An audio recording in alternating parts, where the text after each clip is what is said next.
That was a humbling night. Give Baltimore a ton of credit. They came in here and were in complete control the whole game.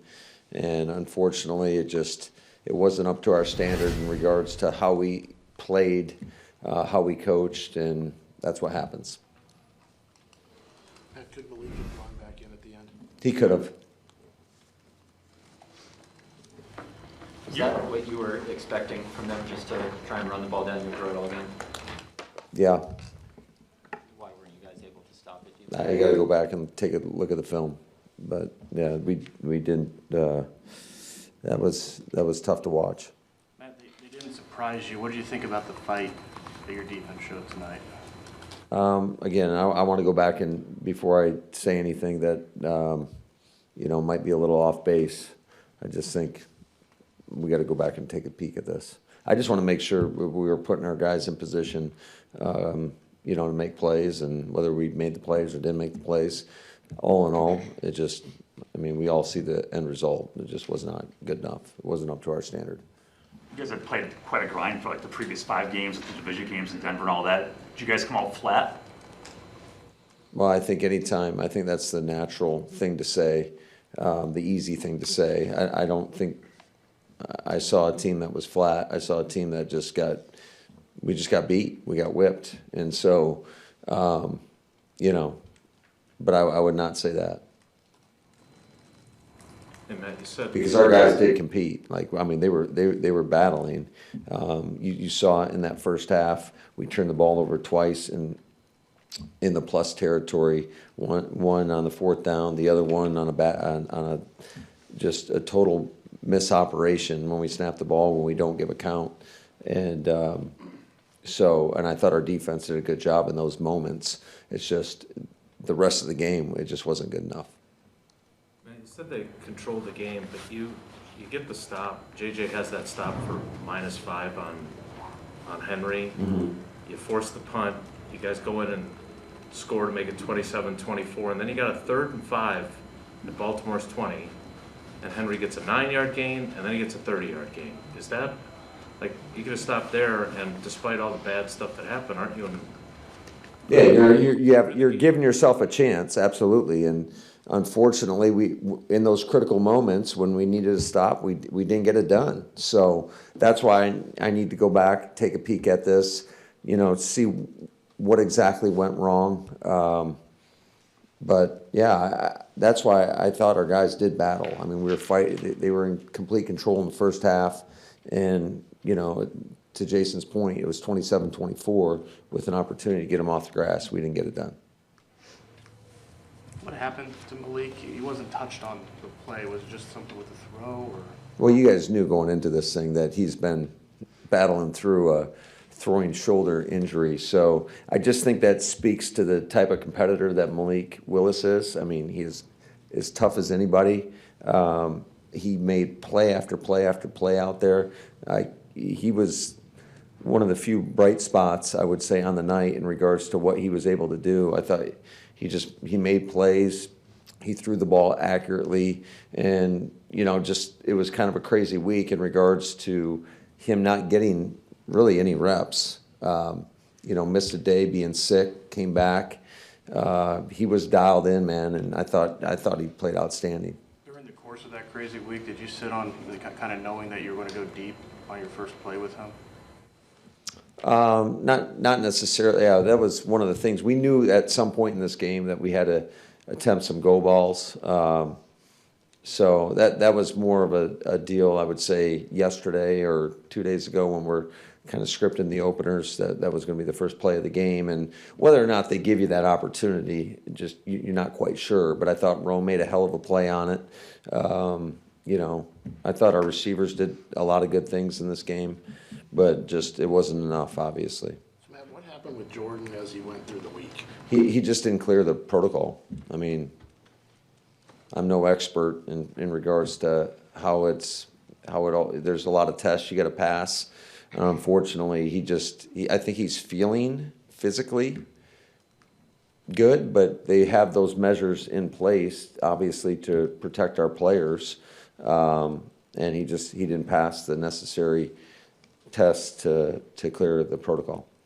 Like Bill said, with the Micah injury in Denver and then how you guys lost last week, it's no easy task to get the guys back up for a game like this. How do you feel the coaching staff has done to try and do that? And how do you feel about your locker room? Well, I mean, it's just, we're such a result-oriented business. I mean, when you are in a game of this magnitude, we still had a lot to play for. I mean, in my mind, if you obviously needed some help with Chicago, but it felt like we had a pretty good week of practice. But when you come out here and you put on a performance like that, it doesn't necessarily feel that way. So I don't think anybody was like relieved that we made the playoffs. We were still, like I said, we still had a ton to play for. It was the same routine in regards to how we went about our process in regards to how we prepare for a game. Unfortunately, it wasn't good enough. That's the bottom line. Do you think you'd be inclined to maybe, even if Jordan passes protocol this week, hold him out just to get him ready for the playoffs? I don't want to speak too soon on that, Rob. Just we just want to get him through the protocol, and then we'll have a decision to make. Matt, do you have any update yet on either Dontavian Wicks or Kamal Hayden? I know they both went out with injuries today. I was just wondering if the medical staff had. Yeah, I've gotten no updates. I know Kamal certainly did not look good being out there on the field. So feel terrible for him. It's one of those unfortunate things that happens in football. But the same question as last week, but how does Malik do what he did tonight? If he didn't get any reps at the number ones and goes out and shreds those guys tonight? It's a hell of a question. I don't know. I think it just is a credit to him and the amount of work that he's put in and the type of player he is. He's showing everybody who he is and what he can be. So I thought he did a lot of great things tonight. I know it was a crazy week with the uncertainty there, but it sure looked like you called this game tonight like you had a starting quarterback behind center. Was that intentional? Did you just kind of release the reins and let him go? Well, yeah, and then early on, I think you could kind of feel what type of game it was going to be, and I just felt like we were going to have to score a lot of points, and unfortunately just didn't score enough points. Just sick about those two first quarter turnovers in the plus territory there. Obviously the fourth down, not converting that. I mean, shoot, we had 3rd and a half a yard, couldn't get it with a sneak, and then we ran a downhill run. We missed a run through linebacker, and you get stuff there. So that was disappointing. What happened on the snap? It looks like Malik is canning the play. Yeah, he was canning to another play, and we hadn't even started the cadence yet, and we snapped the ball. So obviously that's just operation error, and unfortunately that sometimes happens when you're in there with a new quarterback, and especially not getting all the reps, throughout the course of the week. It's not an excuse. It just happened. And you think back to when you lost Jordan in Brazil, and you obviously had a very specific game plan against Indy the next week here with Malik starting. What is it, just being around him all this time, that you knew you could call a game this way? Because like Ryan said, you didn't call it like you were playing with your backup quarterback. Yeah, he's given us a lot of confidence, and I think it's a credit to him. I thought he played an outstanding game going in Chicago a week ago.